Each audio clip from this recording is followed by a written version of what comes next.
अपने औजार उठाकर गली से निकल रहा होता है।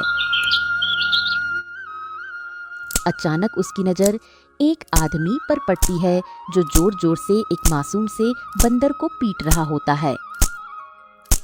अरे ओ भैया, अरे क्या कर रहे हो तुम? ये तो बेजुबान है, इसे इस तरह क्यों मार रहे हो? इसका क्या कसूर है? बेजुबान नहीं है, ये तो बहुत जुबान दराज हो गया है। हर समय मुझसे बहस करता है, गालियां देता है और मुझ पर चिल्लाता रहता है। इसकी बातों और हरकतों ने मेरा जीना मुश्किल कर दिया है। मैं बहुत दिनों से इसकी बातें सहता आ रहा था, लेकिन अब मैं इससे पूरी तरह तंग आ चुका हूं। इसी वजह से मैं इसे मार रहा हूं, क्योंकि मेरा धैर्य जवाब दे चुका है। मैं इसकी हरकतें अब एक और सेकंड भी बर्दाश्त नहीं कर सकता हूं। पर इसका मतलब ये नहीं कि तुम इसे इस कदर पीटो। गुस्से में आकर किसी को इतनी बेरहमी से मारना बिल्कुल ठीक नहीं है। अगर तुम्हें इससे इतनी परेशानी है तो इसे मुझे दे दो, मैं इसे अपने साथ ले जाऊंगा और इसकी देखभाल कर लूंगा।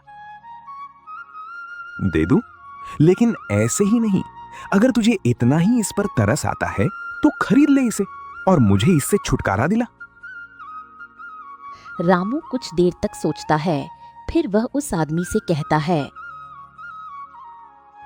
मेरे पास तो एक भी पैसा नहीं है, लेकिन मैं इस पर ऐसा जुल्म होते नहीं देख सकता। तुम मुझे ये बंदर दे दो, इसके बदले मैं तुम्हारे लिए 8 दिन तक लगातार मजदूरी करूंगा।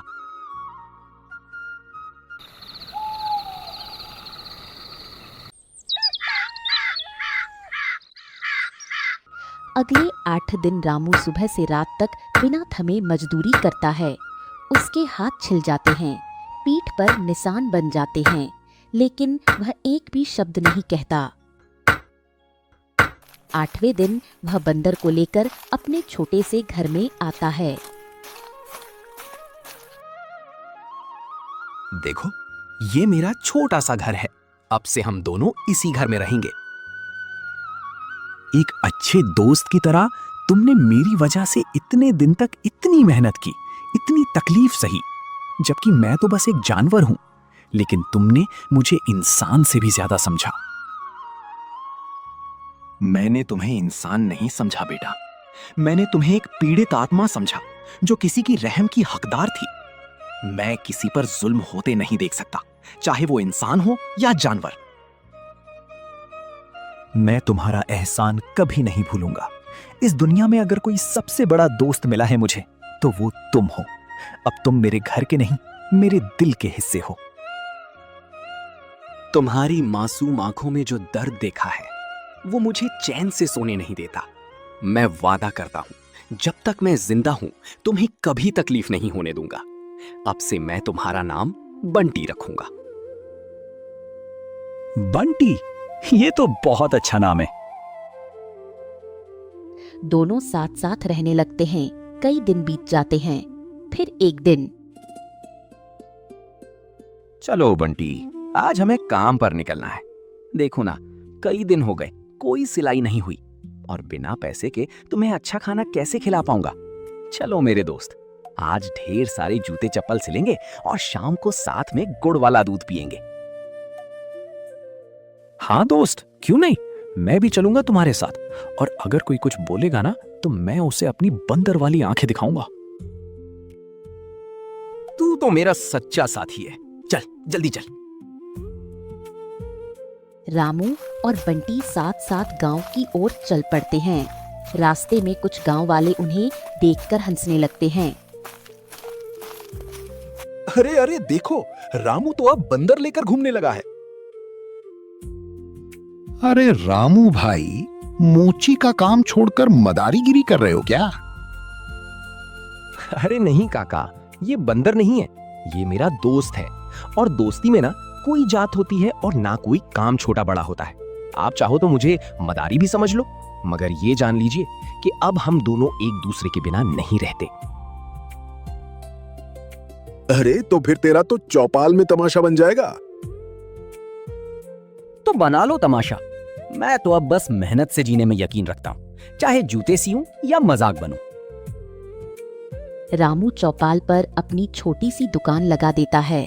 बंटी उसके पास बैठ जाता है। आओ आओ, जूते सिलवाओ। पुराने हो गए हों या फटे हों, अब मत सोचो, आओ अपनी पुरानी चप्पल को नई बनाओ। रामू, तुम तो अब कवि भी बन गए हो।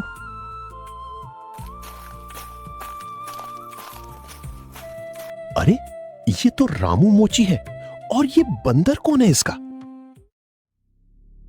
अरे गणेश जी, ये बंदर नहीं, ये मेरा दोस्त है, भाई जैसा। दोस्त का मतलब समझता हूं रामू, और तेरा दोस्त तो बहुत ही प्यारा है। चल, मेरा भी जूता कब से मरम्मत के लिए पड़ा है, आज तुझसे ही करवाऊंगा। रामू और बंटी दिन भर मेहनत करते हैं। शाम होने पर दोनों घर की ओर लौटने लगते हैं।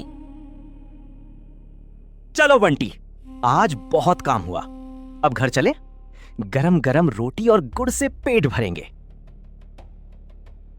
हाँ दोस्त, आज बहुत मजा आया। तुम थक गए हो, मैं आज रोटी बनाऊंगा। चल, आज देखता हूं एक बंदर कैसे रोटी बनाता है। इतना कहते हुए रामू एक गली के नुक्कड़ से गुजर रहा था। तभी लोहे की एक भारी चादर उसके पैर पर गिर जाती है। बचाओ, बहुत दर्द हो रहा है। गांव वाले उसे जैसे तैसे घर पहुंचा देते हैं, लेकिन अब वह बिस्तर से उठ भी नहीं सकता। बंटी, अब मैं क्या करूं? कुछ समझ नहीं आ रहा। मैं बिस्तर से उठ भी नहीं सकता और तुम्हें कुछ खिला भी नहीं सकता। मैं क्या करूं? दोस्त, तुम्हारी पत्नी तो होगी ना? सबकी पत्नी होती है। मेरी पत्नी थी, लेकिन वो मुझे छोड़कर चली गई। उसकी फरमाइश बहुत ज्यादा थी और मैं पूरी नहीं कर पाया, इसलिए वो मुझे छोड़कर चली गई। तुमने मेरे लिए अपनी जान लगा दी, अब मैं तुम्हारे लिए सब कुछ करूंगा। तुमने जो मुझसे प्यार किया वो इस दुनिया में कोई नहीं करता। अब तुम्हारे लिए मैं कुछ भी कर जाऊंगा और तुम्हारी पत्नी को वापस लाऊंगा। मेरी पत्नी का नाम हेमलता है। वो पड़ोस के गांव में रहती है, लेकिन तुम्हारा जाना बेकार होगा। वो जिद्दी किस्म की औरत है, तुम्हारी एक नहीं सुनेगी। तुम उसकी फिक्र मत करो, मैं उसे मना लूंगा। मैं अभी जाता हूं। बंटी दौड़ता हुआ हेमलता के गांव पहुंचता है। कुछ देर बाद उसे हेमलता दिखाई देती है। आप हेमलता है ना? आपके पति यानी मेरा दोस्त बहुत बीमार है। वो उठ भी नहीं पा रहा है। उसके पास इलाज के लिए कुछ भी नहीं है। तुम्हें आना होगा। वो तुम्हें बहुत याद करता है। वो हर रात तुम्हारा नाम लेकर सोता है। याद करता है तो क्या, मैं उसके आंसुओं से अपना घर चलाऊंगी। वो आदमी तो अपनी बीवी को ढंग का खाना तक नहीं खिला सका। अब उसके लिए क्या करूं? मेरे लिए वो मरे या जिए, मुझे कोई फर्क नहीं पड़ता। तुम्हें पता भी है उसने तुम्हारे लिए कितनी रातें बिना खाए गुजारी हैं? वो तुम्हारी तस्वीर सीने से लगाकर बैठा रहता है। उसने मुझे कभी अपना बच्चा समझा है, और आज जब उसे तुम्हारी सबसे ज्यादा जरूरत है तो तुम कह रही हो कि तुम्हें कोई फर्क नहीं पड़ता। हाँ, नहीं पड़ता फर्क, क्योंकि जब कोई औरत एक रोटी के लिए तरसे तो मर ही जाए तो अच्छा है। और वैसे भी अब वो मेरे लिए कुछ नहीं रहा। काश तुमने उस आदमी को देखा होता जो हर दर्द सहकर भी तुम्हारा नाम लेना नहीं छोड़ता। काश तुम समझ पाती कि इंसान की कीमत उसकी दौलत से नहीं, उसके दिल से होती है। लेकिन तुमने तो सब कुछ सिर्फ पैसों से तोला है। बंटी कुछ नहीं कहता। वे थके कदमों से वापस अपनी झोपड़ी की ओर लौटने लगता है। तभी रास्ते में एक सैनिक की नजर उस पर पड़ती है। अरे ये क्या? ये बंदर तो आदमी की तरह चल रहा है। इसकी आंखें भी कुछ अलग हैं। नहीं, ये साधारण बंदर नहीं हो सकता। नहीं नहीं, ये तो वही है जिसे महारानी ने खुद अपने हाथों से खत्म कर दिया था। लेकिन ये यहां कैसे हो सकता है? इसका मतलब है कि वो जिंदा है और अगर वो जिंदा है तो उस राज को खतरा है। सैनिक तेजी से महल की ओर दौड़ता है और दरबार में पहुंच जाता है। महारानी, महारानी, मुझे आपसे एक बहुत जरूरी बात करनी है, बहुत ही जरूरी। क्या बात है? और तुम ऐसे हाँफ क्यों रहे हो? क्या कोई हमला हुआ है? क्या कोई राजद्रोह? नहीं महारानी, बात इससे भी ज्यादा गंभीर है, जिसे आपने खत्म करवा दिया था। वो बंदर आज मैंने अपनी आंखों से देखा है।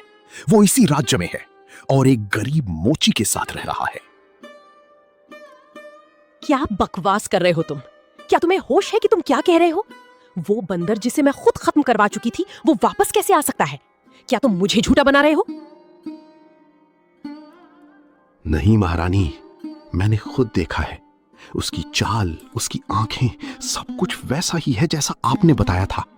वो आम बंदर नहीं है महारानी, वो जिंदा है। तभी महामंत्री दरबार में प्रवेश करता है और दोनों की बातें सुनकर रुक जाता है। महारानी, क्या ये सच है? लेकिन आपने तो कहा था कि आपने उसे हमेशा के लिए खत्म कर दिया है। हाँ महामंत्री, मैंने वही किया था जो उस समय जरूरी था, लेकिन लगता है कोई चूक हो गई। कोई उसे बचा कर ले गया, और अगर वो अब भी जिंदा है तो हमारी गद्दी को बहुत बड़ा खतरा है। महारानी, अब तो मामला गंभीर होता जा रहा है। अगर किसी को पता चल गया कि राजकुमार जिंदा है तो प्रजा का विश्वास डगमगा जाएगा और आपका राज भी खतरे में पड़ जाएगा। मुझे सबक मिल गया है कि अधूरे काम कभी नहीं छोड़ने चाहिए। अब इस बार मैं खुद जाऊंगी और उसे खत्म कर दूंगी। इस बार कोई गलती नहीं होगी। चलो तैयारियां करो और सारे सैनिकों को भेजो। उसे किसी भी हालत में खोज निकालो और हमेशा के लिए खत्म कर दो। महारानी सैनिकों को लेकर तुरंत उस झोपड़ी की ओर निकल पड़ती है जहां रामू और बंटी रहते थे। उधर बंटी वापस झोपड़ी में पहुंच चुका था, लेकिन अचानक उसे किसी अनहोनी का एहसास होने लगता है। नहीं, ये कैसी आहट है? मुझे कुछ ठीक नहीं लग रहा, जैसे कोई बड़ा खतरा हमारी ओर बढ़ रहा हो। क्या हुआ बंटी? तुम इतने घबराए हुए क्यों हो? कोई परेशानी है क्या? रानी मुझे जिंदा नहीं छोड़ेगी। मुझे यहां से भागना होगा। अरे पागल, रानी माँ तो बहुत अच्छी होती हैं। वो तुम्हें क्यों मारेंगी? वो हमारे घर की तरफ ही आ रही है और उसके साथ बहुत सारे सैनिक भी हैं। बंटी इतना कह ही रहा था कि तभी झोपड़ी का दरवाजा खुलता है। महारानी सैनिकों के साथ अंदर प्रवेश करती है। महारानी माँ, आप यहाँ कैसे? हम आपकी क्या सेवा कर सकते हैं? तो तुम आ ही गई। तुम्हें अब भी चैन नहीं मिला? आज भी मेरी जान लेने आई हो? तुम अभी तक जिंदा कैसे हो? मैंने तो तुम्हें खत्म करवा दिया था। लेकिन मैं बच गया और आज फिर तुम्हारे सामने खड़ा हूं।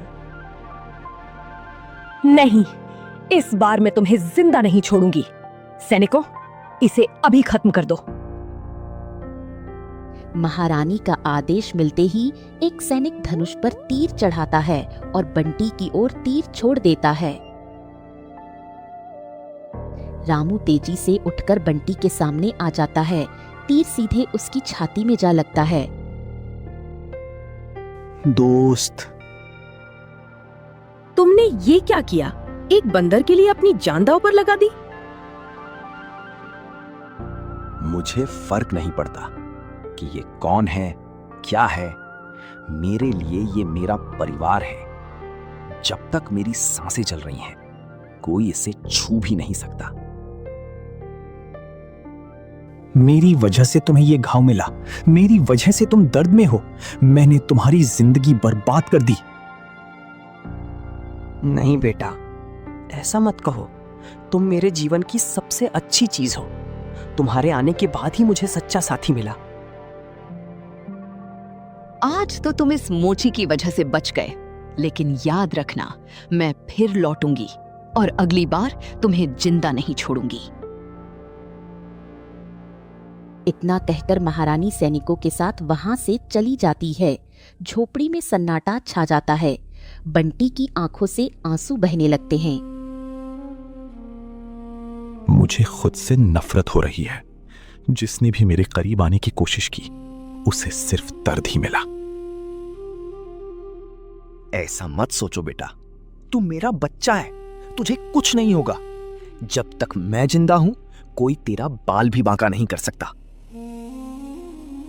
लेकिन एक बात मेरी समझ में नहीं आई, वो औरत तुझे मारना क्यों चाहती है और बार बार राजकुमार की बात क्यों कर रही थी? आखिर तुम हो कौन? दोस्त, मैं तुम्हें सब कुछ तो नहीं बता सकता, लेकिन इतना जरूर कह सकता हूं कि मैं कोई साधारण बंदर नहीं हूं। क्या मतलब? मैं कभी इंसान था, और वो भी कोई मामूली इंसान नहीं। मैं एक राजकुमार था। क्या? राजकुमार? हाँ, और मेरी कहानी बहुत दर्द भरी है। कुछ साल पहले मैं एक लड़की शकुंतला से बहुत प्यार करता था। तुम्हारी मुस्कान मेरी सुबह का सूरज बन गई है, और तुम्हारी आंखें मेरे जीवन की उम्मीद। मैं चाहता हूं कि तुम मेरी जीवन संगिनी बनो। क्या तुम मेरे साथ इस महल में अपना जीवन बिताना चाहोगी? राजकुमार, अगर तुम मुझे इस योग्य समझते हो तो मेरे लिए इससे बड़ा सौभाग्य क्या होगा। पर मेरा एक डर है, तुम्हारी माँ मुझे कभी स्वीकार नहीं करेगी। मां कुछ नहीं कहेगी। जब मैं खुद तुम्हें अपना बनाकर सबके सामने खड़ा हो जाऊंगा तो सारा राज्य तुम्हें सम्मान देगा। मैं वादा करता हूं।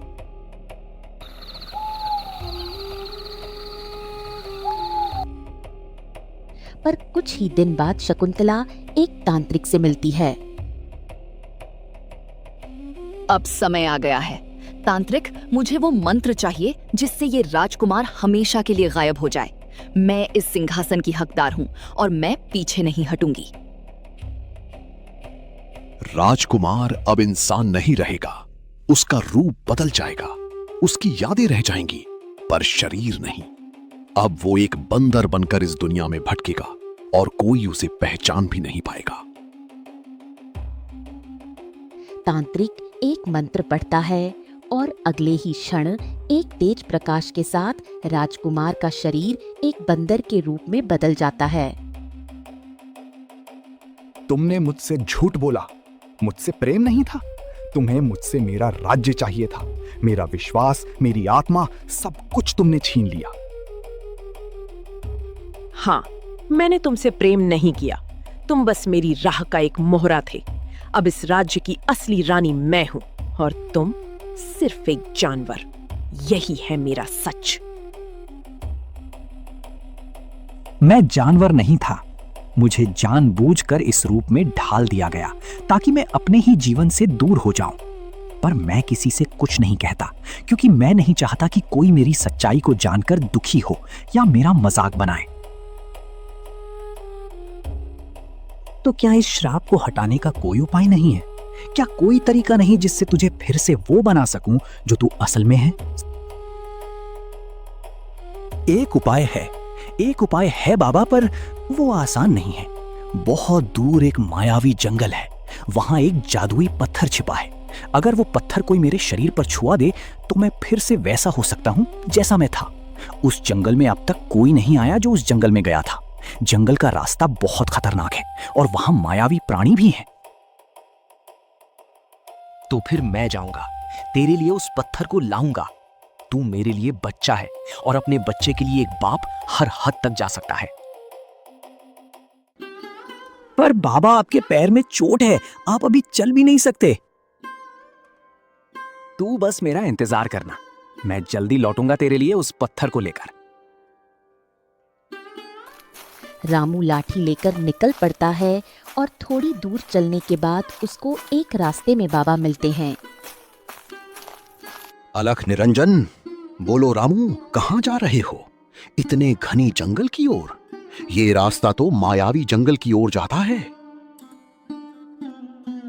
मैं अपने बेटे की तरह एक बंदर दोस्त के लिए जादुई पत्थर लेने जा रहा हूं। बाबा, वो बहुत पीड़ा में है और सिर्फ वही पत्थर उसकी मदद कर सकता है। मैं जानता हूं कि वो बंदर कोई साधारण प्राणी नहीं है। वो एक राजकुमार है और वो लड़की जिसने उसे धोखा दिया था, वो मेरी ही पुत्री है। मैं उसके पापों को अपने हाथों से मिटाना चाहता हूं और तेरी मदद करके अपने जीवन को थोड़ी शांति देना चाहता हूं। बाबा उसे एक तावीज देते हैं। इस तावीज को अपने पास रखना। ये तुझे मायावी जंगल की भूल भुलैया से बचाएगा, पर इसके बाद तुझे खुद ही हिम्मत से ही आगे बढ़ना होगा। आपका ये उपकार मैं जीवन भर नहीं भूलूंगा बाबा। आप जैसे लोग ही इस धरती पर आशा की रोशनी है। इतना कहकर रामू जंगल में आगे बढ़ता है। तभी झाड़ियों में से शेर की गरज सुनाई देती है और कुछ ही पलों में एक भयंकर शेर सामने आ खड़ा होता है। अगर आगे जाना चाहता है तो मेरे लिए ताजा हिरण का मांस ला के ला, वरना मैं खुद तुझे खा जाऊंगा। मैं तुम्हारे लिए किसी का खून नहीं कर सकता। अगर तुझे भूख लगी है तो तू मुझे खा ले, पर मैं किसी निर्दोष जानवर की जान नहीं लूंगा। अचानक शेर का रूप बदलने लगता है और वो एक युवक में बदल जाता है। रामू, तू सच्चे दिल वाला इंसान है। तूने मेरे श्राप को खत्म कर दिया। मैं कोई शेर नहीं था, मैं एक लकड़हारा था जिसने गलती से एक साधु की तपस्या भंग कर दी और उसने मुझे श्राप देकर शेर बना दिया था। जब तक कोई सच्चा इंसान मुझे अपनी करुणा से मुक्त ना करे, तब तक मैं इस जंगल में बंधा रहता, और आज तूने मुझे मुक्त कर दिया। मित्र, अगर तू लकड़हारा है तो तेरा भी जीवन चला गया है, पर अब तू आजाद है। अब मैं तुझे बताता हूं, तू जिस पत्थर को खोज रहा है वो यहां से थोड़ी दूर एक मायावी गुफा में है। वहां तुझे एक राक्षस मिलेगा। वो तुझे बातों में उलझाएगा, पर तुझे उसका एक बाल काट देना होगा, तभी वो नष्ट होगा और तभी तुझे वो पत्थर मिलेगा। धन्यवाद मित्र, तूने मेरी राह आसान कर दी। रामू गुफा में पहुंचता है जहां एक मायावी राक्षस हंसते हुए उसका इंतजार कर रहा होता है। आ गया तू, मैं तेरा ही इंतजार कर रहा था। मेरे साथ खेल तू और मैं भी खेलूंगा, बहुत मजा आएगा। ये सच में कोई मायावी राक्षस है। मुझे सावधान रहना होगा। मुझे इसकी बातों में नहीं फंसना है। हाँ हाँ हाँ हाँ, चलो खेलते हैं, हमें बहुत मजा आएगा। चलो छुपा छुपी खेलते हैं। जैसे ही राक्षस छुपता है, रामू एक तेज खंजर से उसके बाल काट देता है। हाँ, तूने मेरी माया को हरा दिया। अब तुझे वो मिलेगा जिसे तू खोज रहा था। रामू गुफा के भीतर जाता है और वहां चमकता हुआ एक नीला पत्थर दिखाई देता है। जैसे ही रामू उससे उठाता है, पत्थर से एक आवाज आती है। अगर तू मुझे साथ ले जाना चाहता है तो पहले मेरी एक पहेली का उत्तर दे, वरना मैं पत्थर ही रहूंगा। पहेली है, ऐसी कौन सी चीज है जो बिना आवाज के बोलती है, बिना पंख के उड़ती है और बिना शरीर के छू जाती है? वो है हवा। जैसे ही रामू जवाब देता है, पत्थर चमकने लगता है और रामू के हाथों में आ जाता है। रामू पत्थर को दोनों हाथों से पकड़कर जल्दी जल्दी घर की ओर चल देता है। कुछ ही देर में उसका घर आ जाता है। बंटी, बंटी देखो मैं क्या लाया हूँ। अब तुम जल्दी से ठीक हो जाओगे। रामू पत्थर को धीरे से बंटी के माथे पर लगाता है। एक रहस्यमयी रोशनी फैलती है। बंटी एक राजकुमार के रूप में आ जाता है। अरे बंटी, तू तो इंसान बन गया। तू तो राजकुमार है। हाँ रामू, तुमने ही मुझे मेरी पहचान लौटाई है। तुमने ही मुझे इस अंधेरे से बाहर निकाला है जहां मैं सिर्फ एक बंदर था। आज अगर मैं फिर से अर्जुन बन पाया हूं तो वो सिर्फ तुम्हारी मोहब्बत और विश्वास की वजह से है। नहीं बेटा, अब तू मेरा बेटा नहीं, तू इस राज्य का राजकुमार है और मुझे इस पर गर्व है। रामू, तुमने मुझे उस वक्त अपनाया जब मेरे पास ना नाम था ना पहचान, मैं सिर्फ एक बंदर था। लेकिन तुमने मुझे दोस्त कहा, मुझे खाना दिया, सिर पर छत दी और सबसे बड़ी बात, एक इंसान की तरह समझा। अरे नहीं बेटा, तू तो मेरे लिए शुरू से ही कुछ खास था। पता नहीं क्यों तुझसे एक अपनापन लगता था। अब जब जान रहा हूं कि तू कोई आम बंदर नहीं था तो दिल और भी भारी हो गया है। लेकिन एक बात कहूं बेटा, आज तू जो भी बना है उसमें मेरी मेहनत नहीं, तेरी किस्मत है और तेरे दिल की सच्चाई है।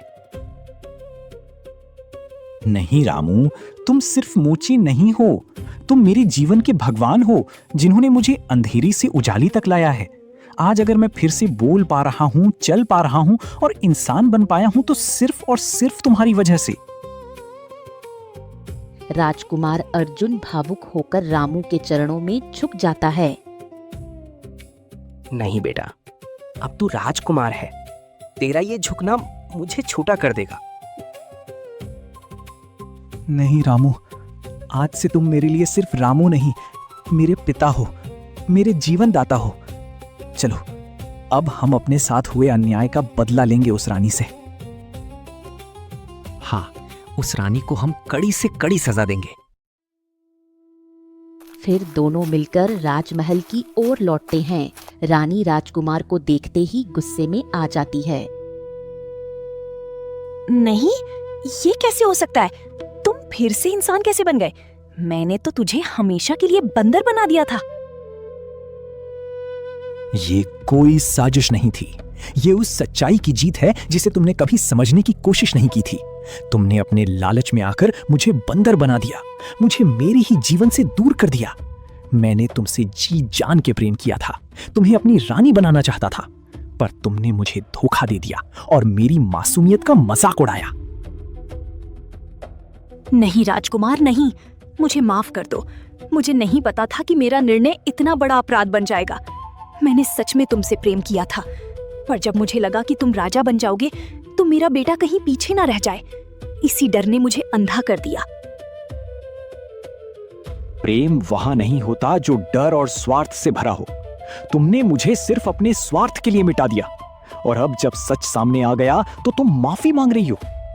लेकिन नहीं, अब वो समय नहीं है जब माफ किया जाए। माफ उसी को किया जाता है जो विश्वास करता है, और जिसने विश्वास तोड़ा है उसे सजा मिलती है। एक मौका दे दे अर्जुन, मैं सच में बदलना चाहती हूँ। मैं वादा करती हूँ अब कभी तुम्हारे खिलाफ नहीं जाऊंगी। मौका उसी को दिया जाता है जो उसे पाने के काबिल हो, और तुमने ही ये हक खो दिया है। मंत्री जी, आप भी इस पूरी साजिश में बराबर के भागीदार हैं। आपने भी इस अन्याय को होते देखा और कभी मुझे बचाने की कोशिश नहीं की। आप भी उतने ही दोषी हैं जितनी ये रानी।